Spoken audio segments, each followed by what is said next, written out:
आदरणीय सत्यपाल जी, आदरणीय गोविंद जी, आदरणीय युवराज जी, उपस्थित सभी विद्वज्जन,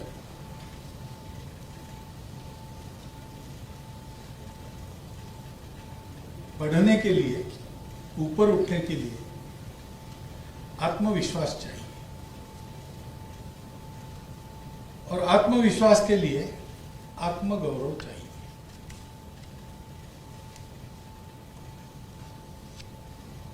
हमारे देश के इतिहास में सिकंदर के पहले से एक आक्रमणों का तांता शुरू हो गया। हम लड़ते रहे, कभी हारे नहीं। संपूर्ण भारत, मैंने आज का विभाजित भारत भी लिया तो भी वो विभाजित संपूर्ण भूमि कभी गुलाम नहीं हुई। कहीं ना कहीं स्वतंत्र राज्य अपने यहाँ के लोगों का, अपने यहाँ के विचार के आधार पर ये सदा सर्वदा विद्यमान रहा। और कोई आक्रामक इस नाते से भारत के सीमा के अंदर पहला कदम जब रखता है, तब से वो कदम वहां से उखाड़ने का प्रयास भी अपने यहाँ उसी दिन से शुरू हुआ। ये अपना इतिहास है। पूरे भारत को जब हम देखेंगे और पूरे भारत के इतिहास को जब जानेंगे तो हमको ये एक सत्य ध्यान में आता है।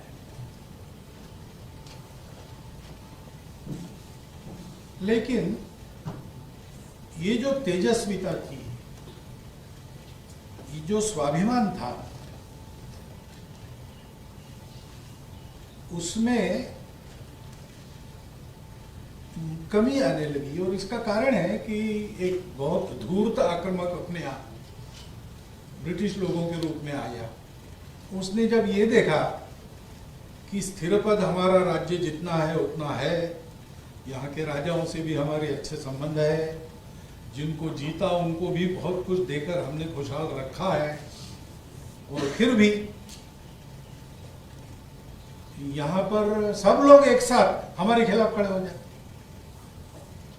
इतनी जातियां, इतनी भाषाएं, आपस के संबंध बहुत रोज के बर्ताव में अच्छे ही होंगे ऐसा भी नहीं, फिर भी सब एक साथ हमारे खिलाफ खड़ा हो।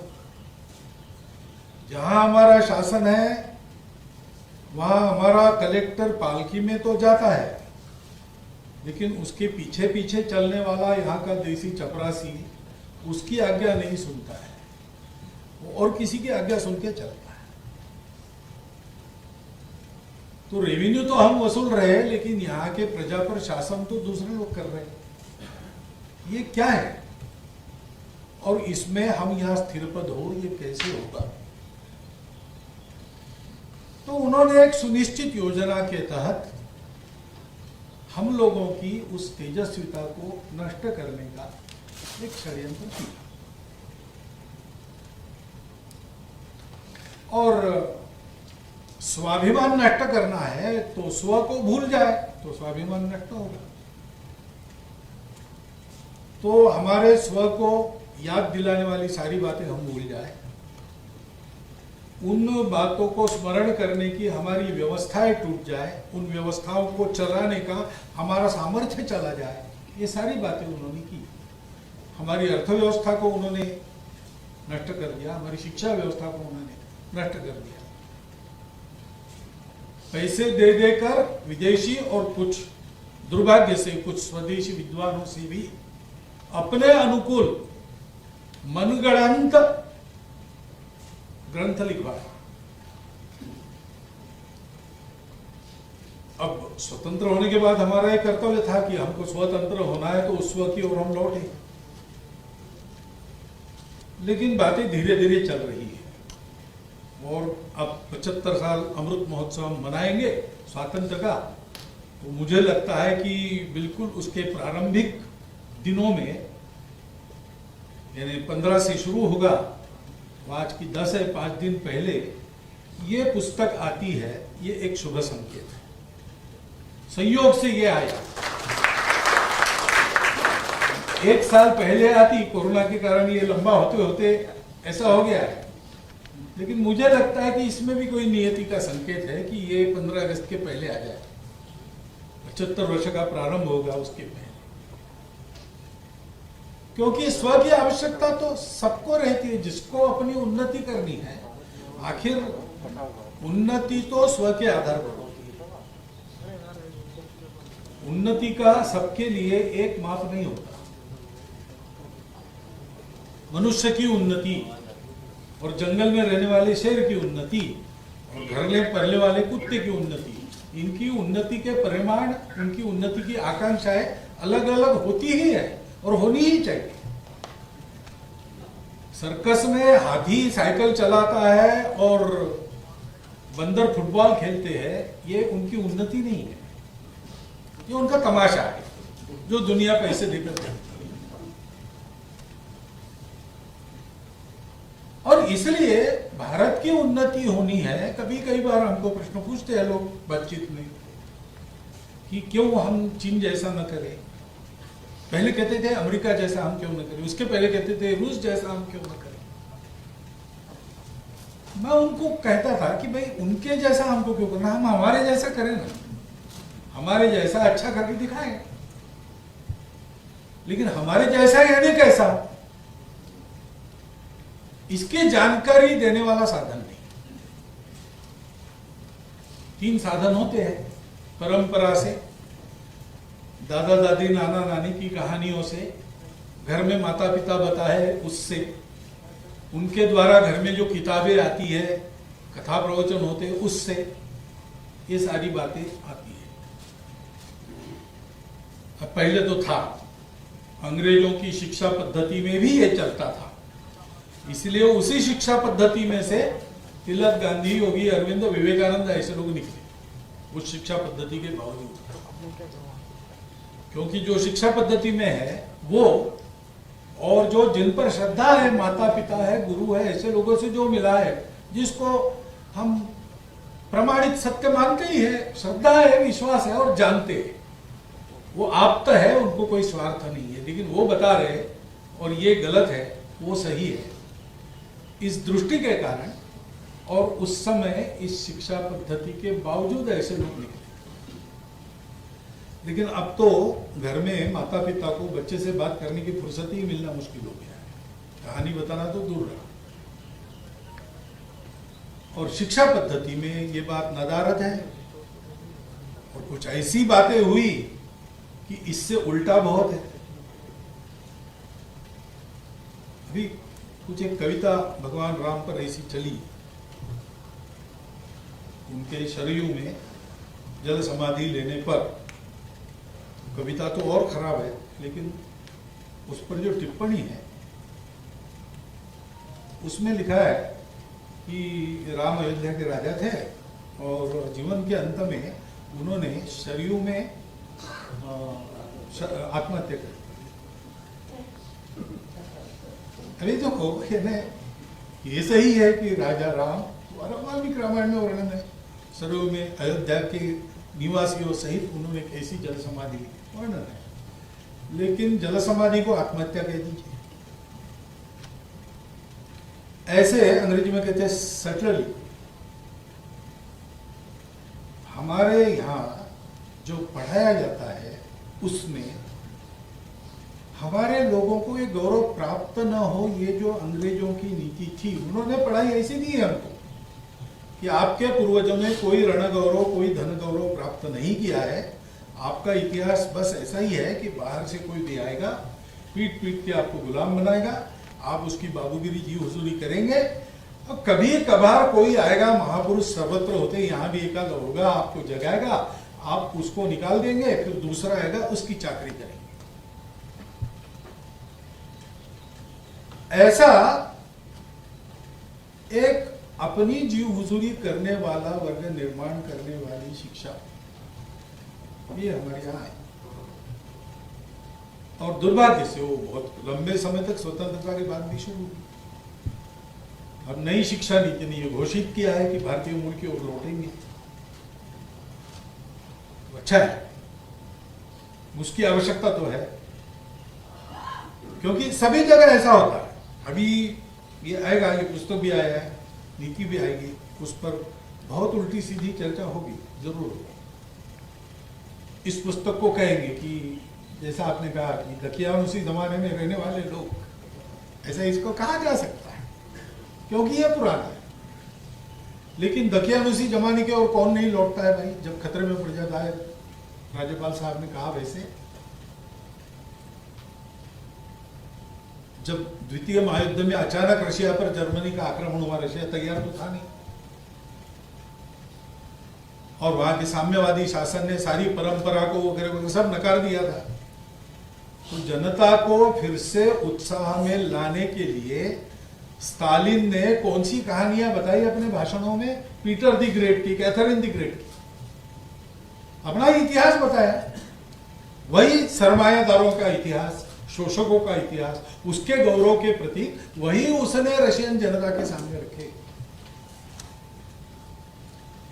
इंग्लैंड में प्राइमरी स्कूल की जो सहल यानी ट्रिप्स निकलती है, स्कूल ट्रिप्स, उसमें मैंने सुना कि एक जगह ले जाते हैं, वहां एक क्लासरूम है, उस क्लासरूम को दिखाते हैं जैसे क्लासरूम रहती है वैसे है, ब्लैक बोर्ड है, कुर्सी टेबल है सामने, बेंचेस डेस्क लगे हैं, वहां उसको दिखाते हो, कहते कि ये सारे बेंच और डेस्क जिस लकड़ी से बनी है वो लकड़ी नेल्सन, एडमिरल नेल्सन ने स्पेनिश आर्माडा को जिब्राल्टर की खाड़ी में डुबा दिया था, आर्मारी लाई में, वो जो जहाज डूबे उनकी जो तैरती लकड़ियां वो जमा करके उससे बनी। स्कूल के विद्यार्थियों को अपने राष्ट्र के पराक्रम का इतिहास पता। डॉक्टर जोशी चीन में गए थे, उन्होंने अनुभव बताया। वापस आने के एक दिन पहले उनको फोन आया कि भाई यहाँ एक यूनिवर्सिटी ऑफ यूथ फेस्टिवल है, आप एक दिन और रुक के यहां से फिर जाइए। अब एकदम टॉप से आया था संदेश, तो ना करना संभव नहीं था, उनका टिकट वर तो उसकी व्यवस्था हो गई, रहे उपस्थित उसमें। तो उसका प्रारंभ कैसे हुआ? 1 लाख विद्यार्थी चीन भर के उस बड़े विशाल ऑडिटोरियम में है, और अंधेरा होकर सामने का स्क्रीन इल्यूमिनेट हो जाता है, और उस पर दुनिया का नक्शा, और उस पर मंडराते हुए उड़ते हुए ड्रैगन, और फिर उसमें आज के चीन का नक्शा हाईलाइट हो जाता है। और निवेदक कहता है कि एक जमाना था सारे दुनिया पर चीन का ड्रैगन इस प्रकार अपने पंखों की हवा से उसको और विचलित करता था, हमको फिर से ऐसा चीन खड़ा करना। आखिर किसी को गौरव अगर देना है तो स्व गौरव के सिवाय दूसरा गौरव नहीं हो सकता।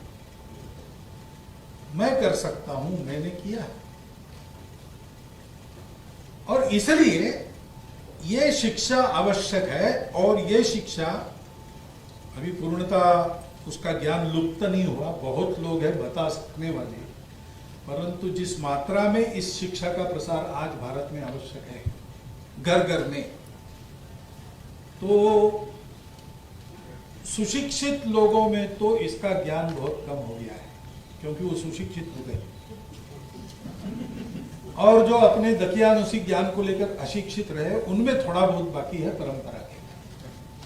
ये वस्तु स्थिति है, मेरा किसी पर कटाक्ष नहीं, ऐसा हुआ है, क्या करेगा।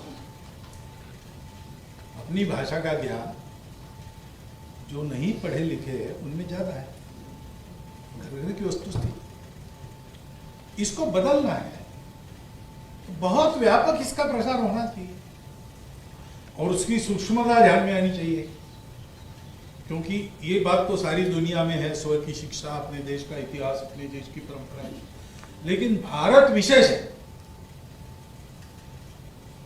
और मैं वर्णन में समय नहीं गवाता, राज्यपाल महोदय ने बहुत सुंदर शब्दों में उसको आपके सामने रख दिया। जो हमारी हस्ती है, हमारी ज्ञान की परंपरा की एक विशेषता है कि उसमें एक पूर्णता है। बाकी ज्ञान परंपराओं में मूल में ही एक अधूरापन है, जोड़ने वाली बात नहीं। शरीर, मन, बुद्धि, अभी वहां तक जा रहे। पहले तो मन नाम की चीज है ही नहीं, ऐसे विज्ञान मानता था। आजकल थोड़ा मन को लेकर कुछ चल रहा है। हो सकता है कि मन हो, दुनिया के आधे शरीर विज्ञानी इसको मानते हैं, आधे अभी भी नहीं मानते। डिबेट चल रहा। ऐसी कई बातों में आगे बढ़ने के बाद भी, पूरा होने के बाद भी शरीर, मन और बुद्धि ये अलग अलग है, इनको जोड़ने वाला क्या है जो एक साथ रहते हैं? जब ये एकदम अलग अलग चलने लगते हैं तब तो आदमी पागल हो जाता है। शरीर की आवश्यकता मन नहीं समझता और मन के भाव को बुद्धि रोक नहीं सकती, तब तो आदमी विक्षिप्त हो जाता है। तो एक साथ चलते क्यों है? ये बैलेंस कैसे आता है? तीनों की अपनी खींचातानी में। एक व्यक्ति का भला करने जाए तो समाज में शोषण होता है, उसको ठीक करने के लिए समाज के हित को सर्वोपरि माना जाए तो व्यक्ति के स्वतंत्रता की हानि। डॉक्टर अंबेडकर साहब ने कहा स्वातंत्र्य और समता एक साथ कैसे आती है दुनिया को मालूम नहीं है। उसका आधार बंधुता है और वो बंधुता मैंने तथागत बुद्ध के विचार से ली है, फ्रांसीसी राज्य क्रांति से नहीं, ऐसा वो कहते हैं। क्योंकि बंधुता फ्रांसीसी राज्य क्रांति ने कहा, लेकिन हम कहाँ है भाई बंधु? बेकार की बात कर रहे हैं आप भोजन करेंगे आपका पेट भरेगा, मेरा थोड़ी भरता है। आप कोई सुंदर गाना सुनेंगे आपका मन भरेगा, मेरा थोड़ी भरता है। ये नित्य का अनुभव है। कैसे आप कहते हो कि हमारी बंधुता है? क्या कनेक्ट, क्या है हमारा रिश्ता, क्या है?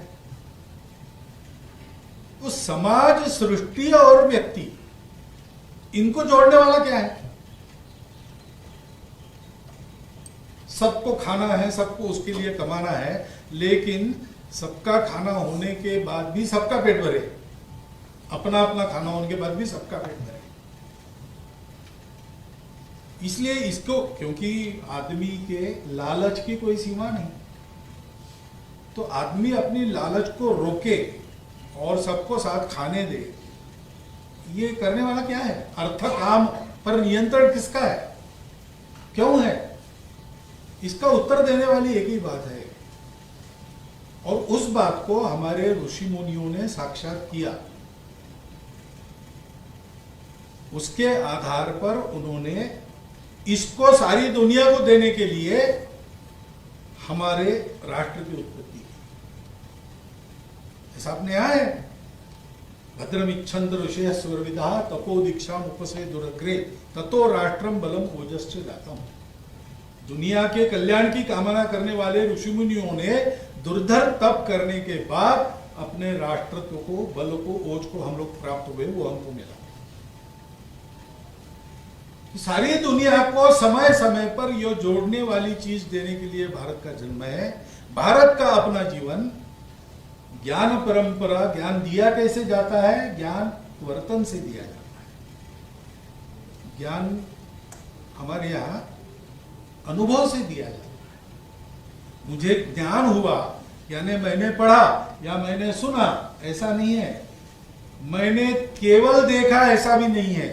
ये मुझे प्रतीति मिल गई, तब मुझे ज्ञान हुआ। वो प्रतीति दुनिया को अपने उदाहरण से देने के लिए भारत के अस्तित्व का प्रयोजन है। और इसलिए, क्योंकि जब तक मानवता है, मानव जाति है, ये अस्तित्व बना रहेगा।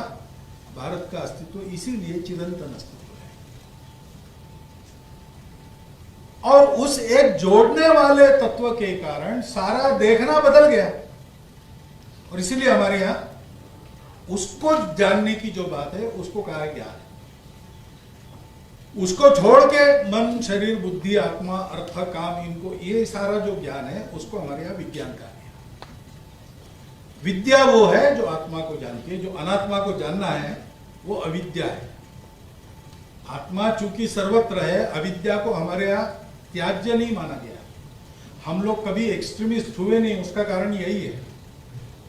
स्पिरिचुअलिटी उधर भी है, बाहर भी है, लेकिन वो कहती है कि मटेरियलिस्टिक जीवन और स्पिरिचुअलिटी साथ नहीं चल सकती। यानी आपको लक्ष्मी चाहिए, सरस्वती नहीं मिली, सरस्वती चाहिए, लक्ष्मी नहीं मिली। लेकिन हमारे यहाँ नहीं है। हम लक्ष्मी की प्रार्थना श्री सूक्त में करते हैं तो उसमें मन की अमीरी से लेकर बुद्धि वगैरह सब कुछ वो लक्ष्मी जी है। क्योंकि हमने ये कहा कि भाई अविद्या मृत्युम तीर्थवा विद्या मृतमस्मि, और इसलिए हमारे इतिहास में रणगौरव धन गौरव नहीं है, ये बात गलत है। उस आत्मा के भान को साथ में लेकर, हाथ में लेकर हम बाहर गए, हमको रण करने की जरूरत ही नहीं पड़ी, हमने लोगों के दिल जीत लिया, हमको देश जीतने की जरूरत नहीं पड़ी, हमको किसी के रीति रिवाज, उसके रिलीजन आदि को बदलने की जरूरत नहीं पड़ी, ना आगे बढ़ेगी ना आज है, क्योंकि हमारे पास ही एक सत्य है, अस्तित्व की एकता का सत्य। उसके आधार पर हम अपनी आत्मिक साधना के साथ साथ अपने जागतिक पराक्रम को भी उसी के साथ चलाते हैं। इसलिए हम कभी ये तथागत ने धम्म को मध्यम मार्ग कहा, और हमारे ज्ञान को, भारत को समझना है तो भारत की आंखों से भारत को समझना पड़ेगा। दुर्भाग्य से आज भारत का अध्ययन करने के लिए जाते हैं तो भी विदेशों को पढ़ना पड़ता है। एक तो संस्कृत का ज्ञान नहीं, तो अंग्रेजी में क्या लिखा है, धर्म को जानना है तो अंग्रेजी में क्या है, रिलीजन, रिलीजन यानी धर्म, फिर गड़बड़ हो जाती है। बताना पड़ता है कि धर्म का वो अर्थ नहीं है, लेकिन आप वही शब्द समझेंगे इसलिए उसका उपयोग कर रहा हूं, ऐसा उनको बताना पड़ा। ये सब जो है बातें, उसको हटा के बहुत व्यापक मात्रा में इस ज्ञान को देने की आवश्यकता है। जिनको देना है उनके लिए पुस्तक से भारत के पूर्व गौरव को बताने वाली और भी पुस्तकें हैं, मैंने स्वयं पढ़ी है, आपने भी पढ़ी होगी। लेकिन इतनी व्यापक भूमिका के साथ सब कुछ थोड़े में, एक ग्रंथ में, ये मैंने इसको पहली बार देखा है। आत्मा से लेकर अनात्मा तक सारी बातें इसमें है।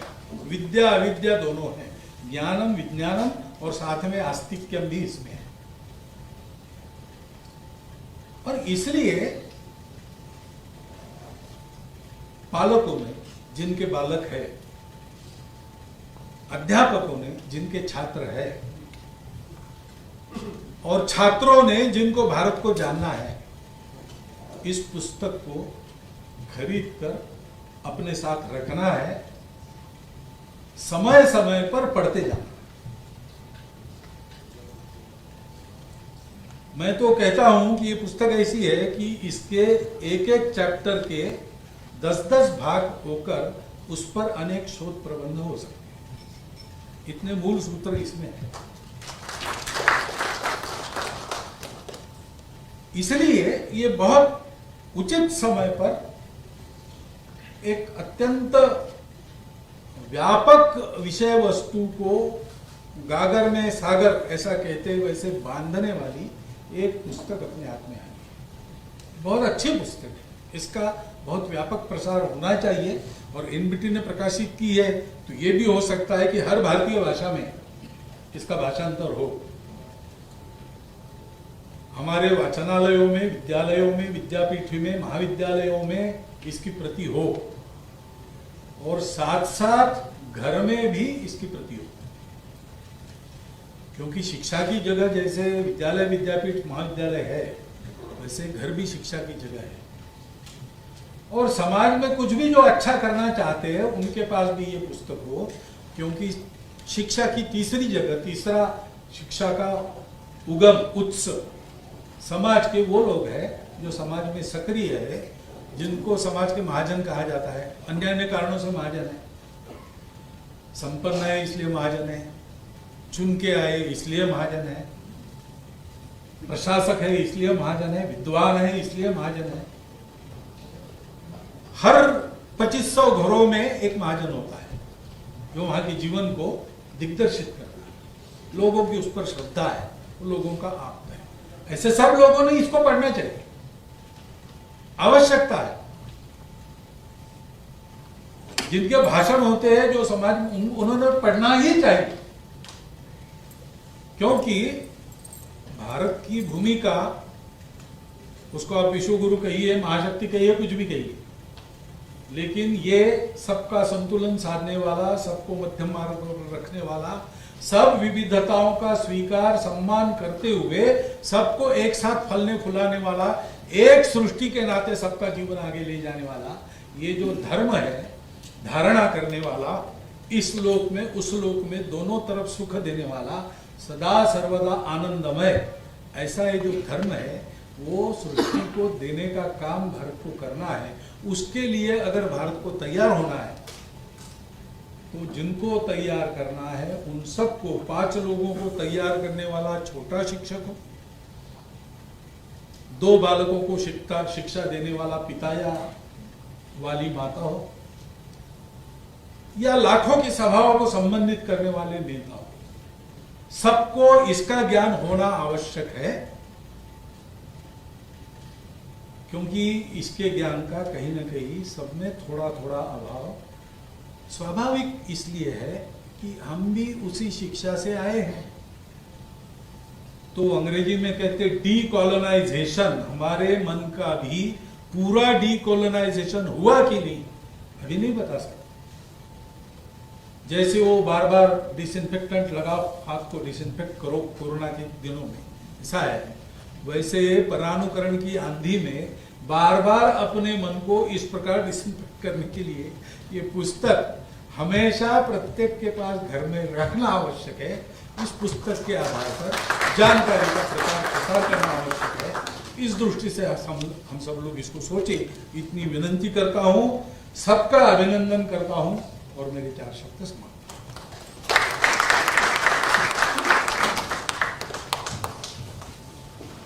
बहुत बहुत धन्यवाद परम आदरणीय डॉक्टर मोहन